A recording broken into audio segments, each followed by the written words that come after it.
इस press conference में हमारे साथ Congress party, CPI, CPM, Bhakpa Male, Congress party और आरजेडी के सभी यहाँ नेता और प्रिंट इलेक्ट्रॉनिक मीडिया के हमारे जितने साथी हैं, सभी लोगों का स्वागत है। सबसे पहले मैं बड़ा विनम्रता से हाथ जोड़ करके, नतमस्तक हो करके बिहार की जनता को धन्यवाद देना चाहूँगा। और आप सब लोग जानते हैं कि चुनाव का फैसला आया है, जनता ने अपना फैसला सुनाया है और चुनाव आयोग ने अपना नतीजा सुनाया है। जनता का फैसला महागठबंधन के पक्ष में है, चुनाव आयोग का नतीजा एनडीए के पक्ष में है। आप सब लोग ये समझ सकते हैं कि जनता का जो जनादेश है और जो नतीजा इलेक्शन कमीशन का है, नतीजे और फैसले का बड़ा अंतर है। फैसला हमारे पक्ष में और नतीजा उनके पक्ष में। ये कोई बिहार में पहली ऐसी कोई घटना नहीं है। 2015 में महागठबंधन जब बना था तो वोट जो है, जनादेश जो है, वो महागठबंधन के पक्ष में था, लेकिन चोर दरवाजे से बीजेपी सरकार में आई, जो कि बीजेपी के जनता का जो आदेश था कि बीजेपी को विपक्ष में रहना। लेकिन बिहार के मुख्यमंत्री लालच में, लोभ में या डर के कारण, या आप कह सकते हैं बीजेपी ने हाईजैक कर लिया।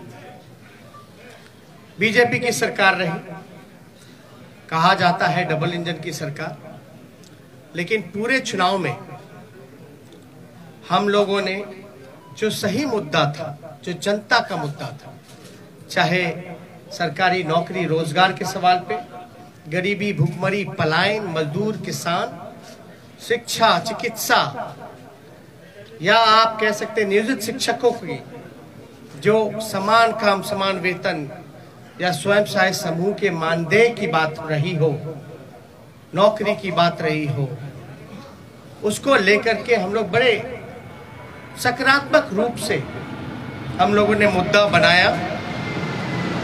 और मुझे खुशी है कि जनता ने हम लोगों का साथ दिया और उस मुद्दे पे चर्चा हुई। और मैं अभी भी कहना चाहता हूं कि देश का, बिहार का ही नहीं बल्कि देश का युवा, मजदूर, किसान,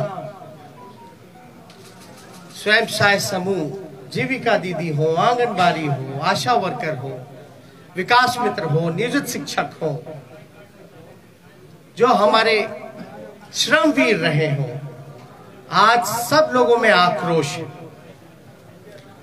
आक्रोश इस बात का, धन बल छल, धन बल छल। एक तरफ देश के प्रधानमंत्री, बहुत ही शक्तिशाली प्रधानमंत्री, और एक बिहार के मुख्यमंत्री, तमाम पूंजीपति एक तरफ रहे, जोड़ भाग गुना सब कुछ करने के बावजूद भी इस 31 साल के नौजवान को रोकने में नाकाम रहे। तब जाकर के जो बीजेपी का जो प्रकोष्ठ है, आप प्रकोष्ठ भली भांति समझ सकते हैं कि बीजेपी का प्रकोष्ठ कौन है। बीजेपी के प्रकोष्ठ ने जोड़ भाग गुना सब कुछ किया, फिर भी राष्ट्रीय जनता दल को सिंगल लार्जेस्ट पार्टी होने से रोक नहीं पाई। और महागठबंधन के सभी साथियों ने एकजुट होकर के हम लोगों ने मुद्दे की चुनाव पर हम लोग चुनाव लड़ने का काम किया। और आप जानते हैं कि ये मुद्दा, कुछ लोगों ने असमर्थता जताई कि नौकरी नहीं दी जा सकती, जो कि डबल इंजन का चेहरा है। जो लोग बड़े बड़े दावे करते थे कि चेहरे का कमाल है कि राष्ट्रीय जनता दल को हमने कहां से कहां पहुंचा दिया, आज देखिए उनका चेहरा तीसरी नंबर पे चले गए। तीसरी नंबर पर नीतीश कुमार जी, साफ तौर पे ये समझ लें, भाजपा के लोग साफ तौर पे ये समझ लें, ये जो जनादेश है ये बदलाव का जनादेश है। अगर थोड़ी सी भी अंतरात्मा नैतिकता नीतीश कुमार जी में बची होगी तो ये जो कुर्सी पर बैठने का जो शौक है, जोर तोड़ भाग गुना करके जो बैठने का शौक है, कहीं ना कहीं से उनको जनता के इस फैसले का सम्मान करते हुए कुर्सी से हट जाना चाहिए। और कुछ लोग भले ही कुर्सी पर बैठे, लेकिन महागठबंधन और हम लोग जनता के दिलों में बैठे हुए हैं। जनता, बिहार की जनता हम लोगों के साथ है। और बड़ा आश्चर्य की बात है, अभी तो हम लोग धन्यवाद यात्रा भी निकालेंगे, क्योंकि हमारा स्पष्ट मानना है कि हम जीते हैं, हम हारे नहीं हैं, हम जीते हैं। पहली बार देश के किसी विपक्ष ने एक एजेंडा सेट किया और ये जो नतीजा आया है ये हमारे पक्ष में फैसला है और नतीजा जो उनके पक्ष में। लेकिन क्या ये सवाल खड़ा होता है कि देश के खासतौर पे बेरोजगारी, जहां बिहार में 46.6% है, जहां मुख्यमंत्री असमर्थता जताते हैं कि नौकरी नहीं दे सकते, तो क्या बिहार का जनता रोजगार नहीं चाहता? बिहार का जनता सरकारी नौकरी नहीं चाहता? ये सवाल खड़ा करता है।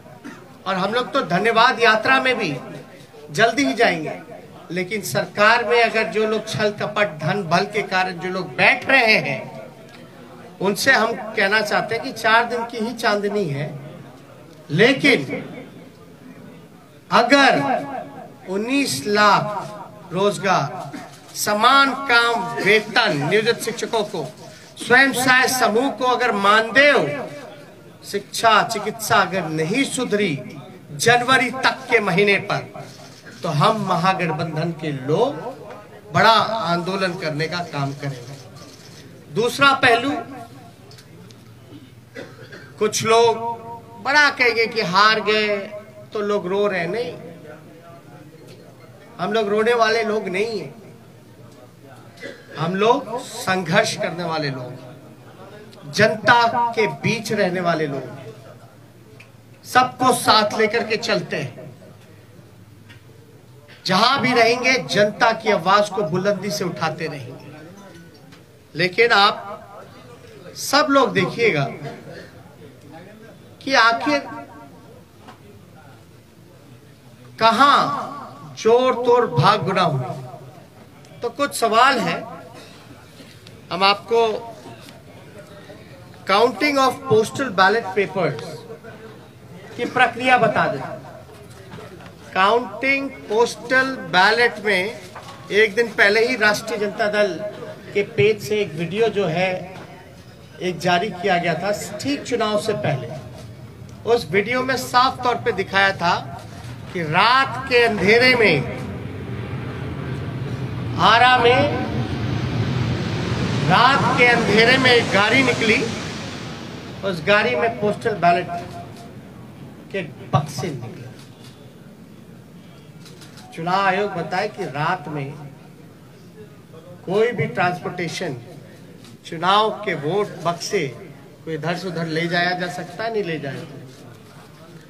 और अगर आप इन्हीं के लॉस की बात करें इलेक्शन कमीशन का कि क्या प्रोसीजर होना चाहिए, counting of postal ballets paper 15.15.4 इनका पॉइंट है, उन्हीं का इलेक्शन कमीशन का। As per the requirement of Rule 54A of CE Rules 1961, the postal ballot shall be taken up for counting first at the returning officer's table. मतलब postal ballot की गिनती जो है उसकी प्रक्रिया पहले होनी चाहिए। साफ तौर पे इसमें लिखा है। और under the law rule 54A of the conduct of the election rules 1961, the postal ballot papers are to be counted first.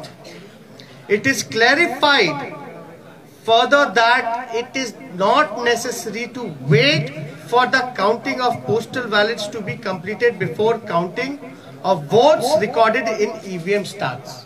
मतलब आपको जरूरी नहीं आप इंतजार कर सके, आपको प्रक्रिया जो है समांतरण शुरू कर देनी चाहिए। वोटों की, पोस्टल बैलेट की वोटों की गिनती पहले ही शुरू कर देनी चाहिए। ये मेरा नहीं है, ये तो चुनाव आयोग का है। After a gap of 30 minutes from the commencement of counting of postal ballot papers, the counting votes of EVM can start. 30 minute के बाद आप ईवीएम की जो प्रक्रिया है वो चालू कर सकते हैं। Counting of postal ballot papers shall be done at returning officers table. All postal ballot papers received by returning officer should be brought before him, her. Only such postal ballot papers are received before the hour fixed for commencement of the counting shall be counted. तो इसमें साफ तौर पे ये जिक्र किया गया है कि प्रक्रिया जो है पोस्टल बैलेट की पहले होनी चाहिए।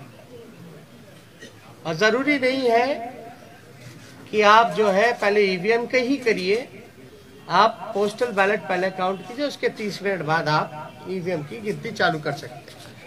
एक और है 15 पॉइंट, पेज नंबर 260 में जाके देखिएगा।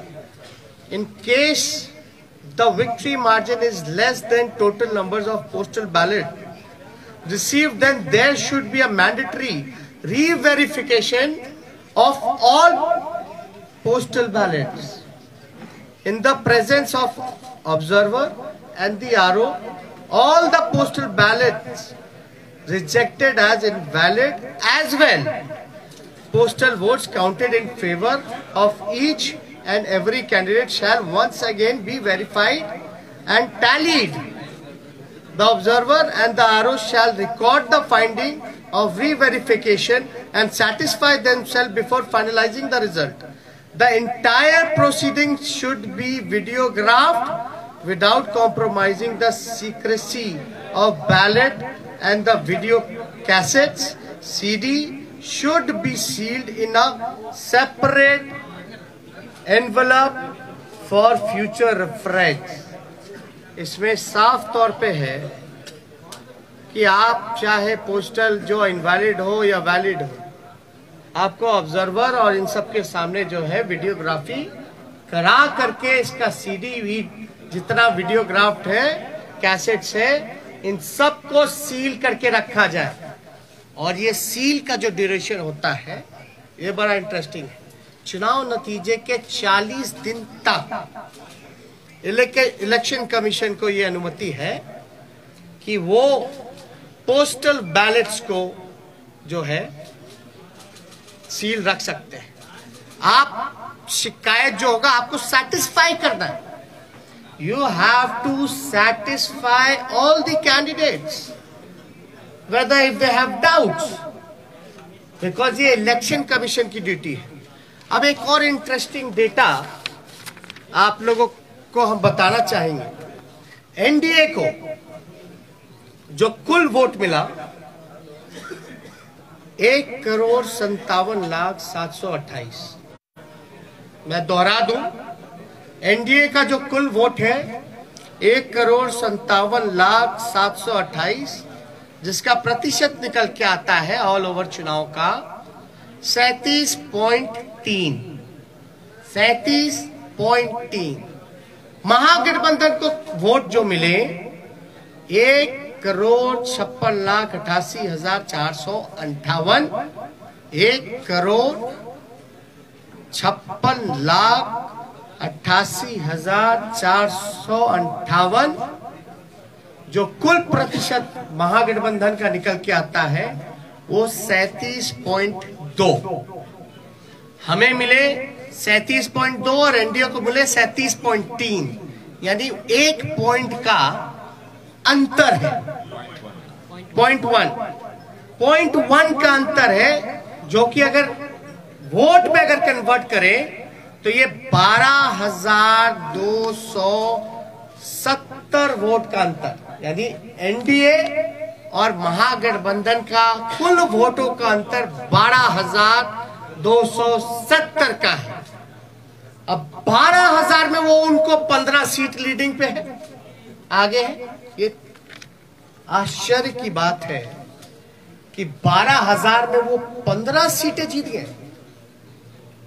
और याद कीजिएगा, अद्भुत आंकड़ा हम आपको और भी देंगे कि पोस्टल बैलेट्स वोट कौन देता है? जो सर्विस में है, ज्यादातर शिक्षक लोग हैं जो कि एजुकेटेड हैं, वो लोग हैं जो जागरूक लोग हैं, जो जानते हैं कि वो पोस्टल से भी मतदान कर सकते हैं। और कई लोग ऐसे होंगे जो कई बार पोस्टल से मतदान किया गया होगा, एनवलप में करते हैं, बैलेट पे करते हैं। यानी जो जागरूक व्यक्ति है वही ये काम कर सकता है। आप एक पोस्टल को आप रिजेक्ट कर देते हैं, एक रिजेक्ट समझ में आता है, 10 रिजेक्ट समझ में आता है, 50 रिजेक्ट समझ में आता है। आप 900 पोस्टल वोट रद्द कर रहे हैं, 700 पोस्टल वोट रद्द कर रहे हैं, 500 पोस्टल वोट रद्द कर रहे हैं। और रद्द हो रही है तो ये चुनाव के उम्मीदवार का जिम्मेवारी तो नहीं है। रद्द किस वजह से किया गया और इतनी बड़ी संख्या में रद्द क्यों हुआ? जब हमारे कैंडिडेट्स ने जब मांगा रिटर्न में आरओ से कि लिखित में दीजिए कि आपने रद्द क्यों किया, आरओ की जिम्मेदारी है कि वो कैंडिडेट्स को सेटिस्फाई करे, जो कि हमने आपको गाइडलाइन में बताया। और किससे पूछ करके इलेक्शन कमीशन ने गिनती जो है लास्ट में पोस्टल का किया और रद्द करने का काम किया? पहले क्यों नहीं काउंटिंग कराई गई? किसके दबाव में? अगर जहां भी पोस्टल अगर बाद में काउंट हुए हैं तो हमारी मांग है, क्योंकि 40 दिन तक सील्ड रहता है, रिकॉर्डेड होने चाहिए, वीडियोग्राफी लाइए, वैलिड इनवैलिड बैलेट पेपर्स को सामने रखिए और रिकाउंटिंग कराया जाए। ये हमारे महागठबंधन लोगों की मांग है, उस पर रिकाउंटिंग कराया जाए। हमारी जो हार हुई 17 वोट से, 12 वोट से, 50 वोट से, 70 वोट से, 100 वोट से, 150 वोट से, लगभग 20 सीटों को हराया गया।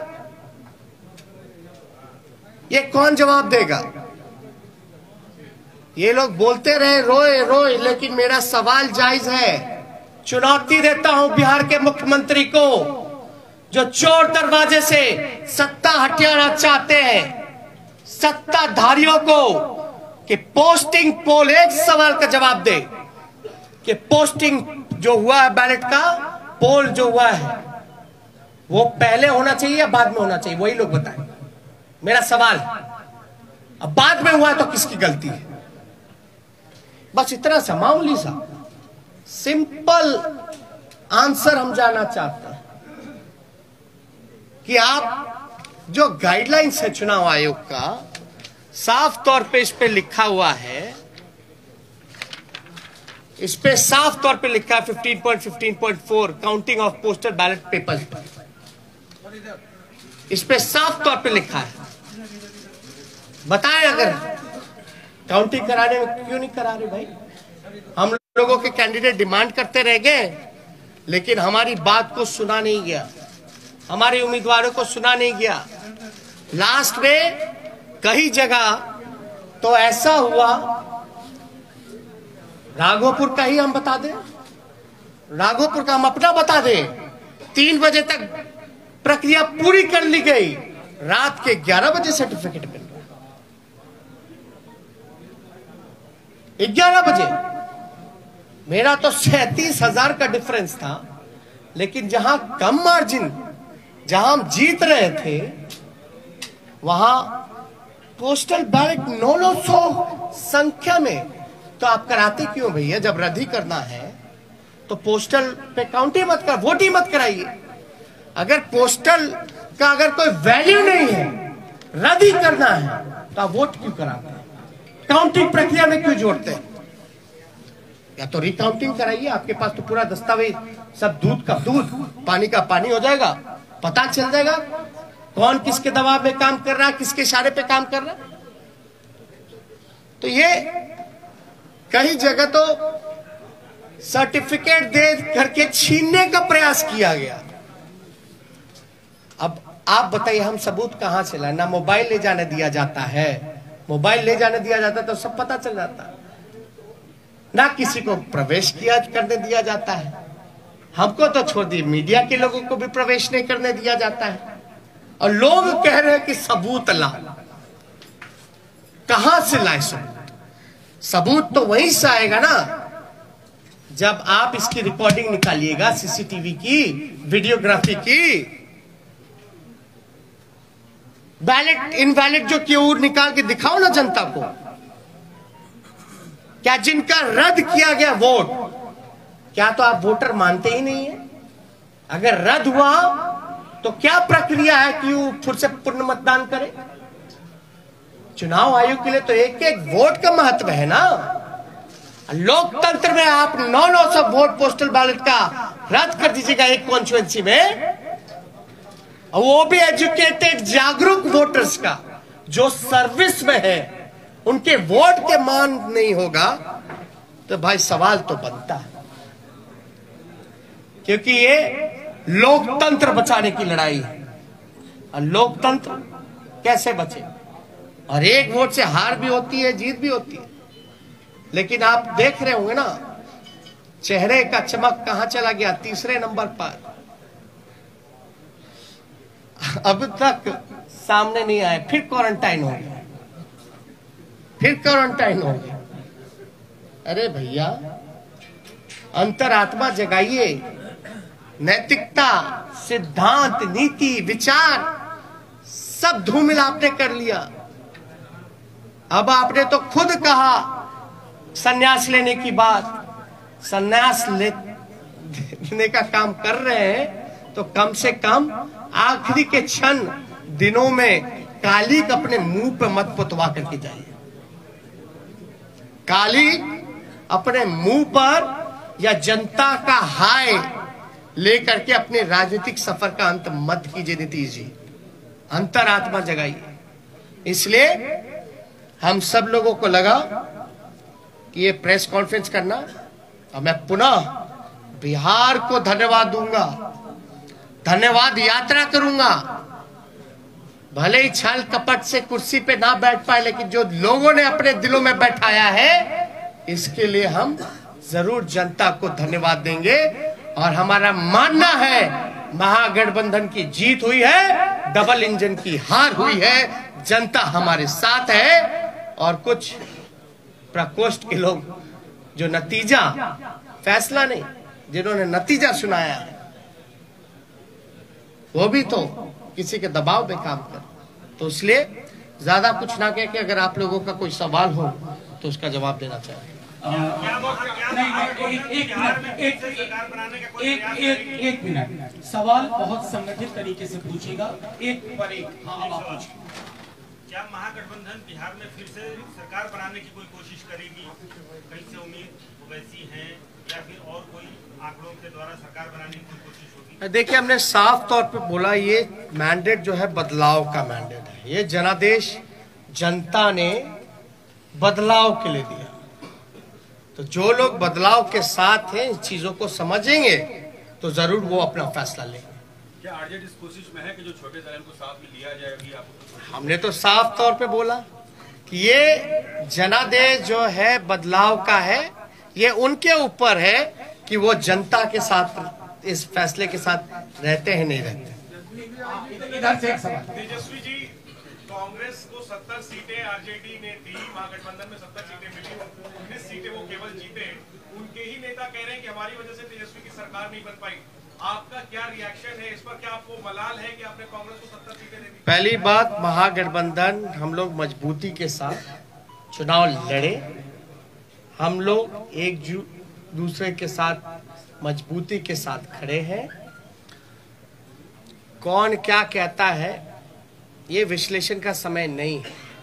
अभी जो बात है ये समय है कि हमको जो हराने का प्रयास किया जा रहा है, जो हमने सिंपल सा सवाल पूछा है कि जो रद्द हुए हैं क्यों हुए हैं, प्रक्रिया उसकी शुरुआत की थी, अंत में आपने ये क्यों किया, आपने रिटर्न में लिख करके क्यों नहीं दिया।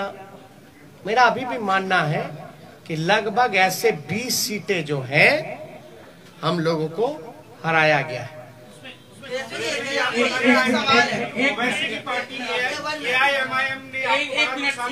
सुनिए एक मिनट, उनका वह सवाल है, एक साथ पूछे ना।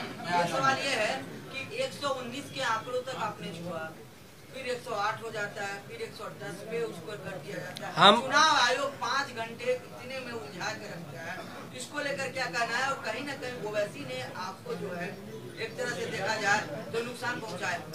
नहीं, देखिए किसी के पास एक तो अपने ही गाइडलाइंस का, जब हमने आरा का एक एग्जांपल दिया कि रात में आप बक्सा लेके जा रहे हो आ रहे हो, वो क्या उचित है? क्या वो गाइडलाइंस को वो चीजें फॉलो करती है?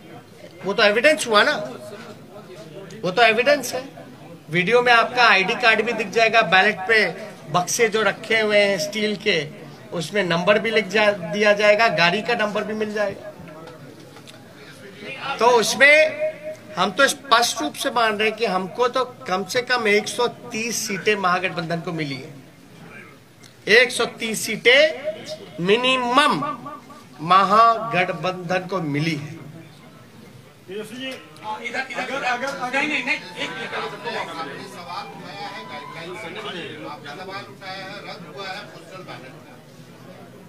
गठबंधन आज की तारीख में जब सरकार नहीं बनी है बिहार में, तब फॉर्मल नहीं हुआ है गठबंधन इलेक्शन कमीशन को डॉक में लेने के लिए, you are putting the election commission on the dock. I have been asking simple question to release, to satisfy the candidates whatever their queries has. That's it. If they will not satisfy the candidates, then we might go to the court. और sir आपको लगता है कि Owaisi party AIMIM ने आपको बड़ा नुकसान पहुंचाया है, खासकर अगर सीमांचल की बात करें? और क्या महिला मतदाताओं का रुझान इस बार भी आपके पक्ष में नहीं आया है क्या? ये बहुत ही अच्छा सवाल। हम तो कह रहे हैं हम 130 सीट जीते हुए हैं, हम तो बहुमत में आ गए, हम तो बोल रहे हैं कहां नुकसान पहुंचाया। दूसरी बात, साइलेंट वोटर्स, ये साइलेंट वोटर्स है कि इनविजिबल वोटर्स है? और साइलेंट वोटर क्या बोल रहा है? आप लोगों को कौन बोल दिया कि साइलेंट वोटर ने एनडीए को वोट दिया? हम तो जानना चाहते हैं। तब तो साइलेंट वोटर रहा ही नहीं ना। जब प्रधानमंत्री जी साइलेंट वोटर का जिक्र कर रहे हैं, उनके पर तो लोग बड़ा वोकल होते थे, अब साइलेंट हो गए। और साइलेंट हो गए तो प्रधानमंत्री जी को कान में जाके बोल दिया गया। जब बोल ही दिया तो साइलेंट कहां रह गए? ये साइलेंट वोटर थे ही नहीं, ये साइलेंट वही है जो इनविजिबल वोटर है, जो कि बीजेपी के प्रकोष्ठ है।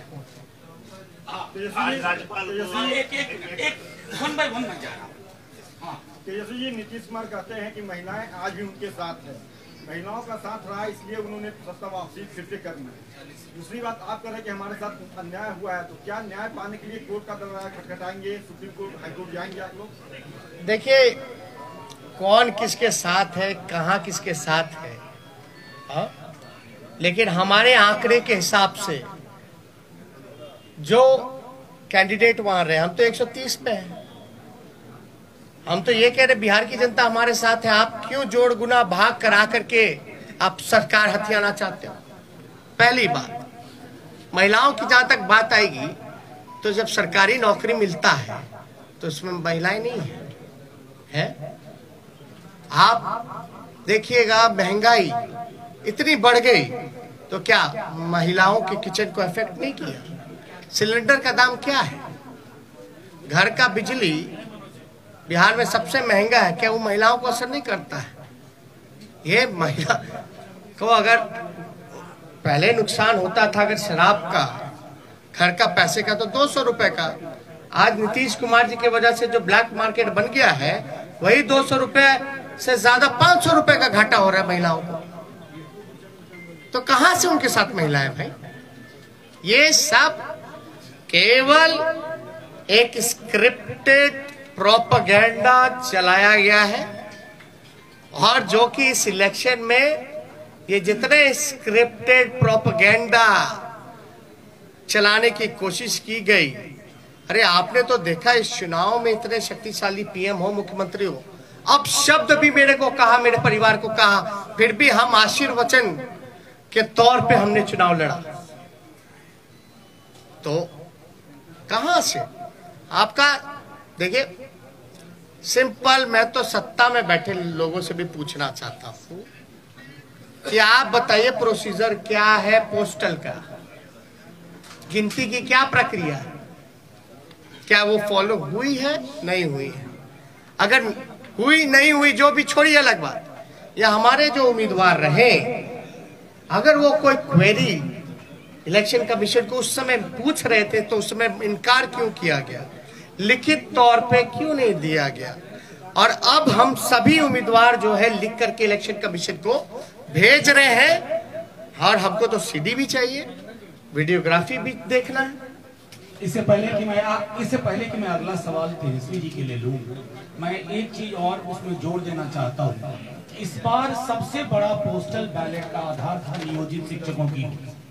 बिहार सरकार और उसकी मुखिया को मालूम था कि ये पूरी की पूरी नियोजित शिक्षकों का समुदाय शिफ्ट कर गया है, इसलिए इनवैलिड करने की कोशिश हुई, और वो सब चीजें हम एविडेंस के तौर पर मांगेंगे और इनके जीते हुए लोग हारेंगे। और एक बात, इनवैलिड करने का कारण जो हमको संदेह है ये है कि पोस्टल की जितनी भी काउंटिंग हुई है, एज एन एग्जाम्पल राघोपुर अगर लेते हैं, मेरे क्षेत्र का लीजिएगा, जहां हम 37,000 से चुनाव जीते, जहां हम अच्छे से चुनाव जीते हैं, वहां भी पोस्टल में हम जीते हुए हैं लगभग 3 गुना ज्यादा से। एक एग्जाम्पल अगर रूनी सैदपुर का लीजिएगा, सीतामढ़ी का, तो वहां लगभग जो है 15 से 20,000 वोटों से हारे हैं, 25,000 से हारे हैं, लेकिन वो हारे हुए 15 से 20,000 क्षेत्रों में भी पोस्टल में एक तरफा हम लोग लीडिंग किए।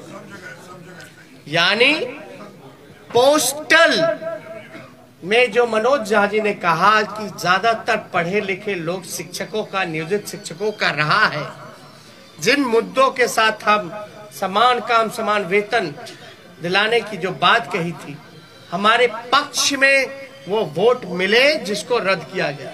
और ध्यान से, आरा वाला भी पोस्टल बैलेट का ही बक्सा था रात का, तो एक जगह का पकड़ाया, लेकिन रात के अंधेरे में क्या क्या खेल हुआ, ये तो आंकड़ा जो है हम लोग डिमांड कर रहे हैं आयोग से। एक आखिरी सवाल, एक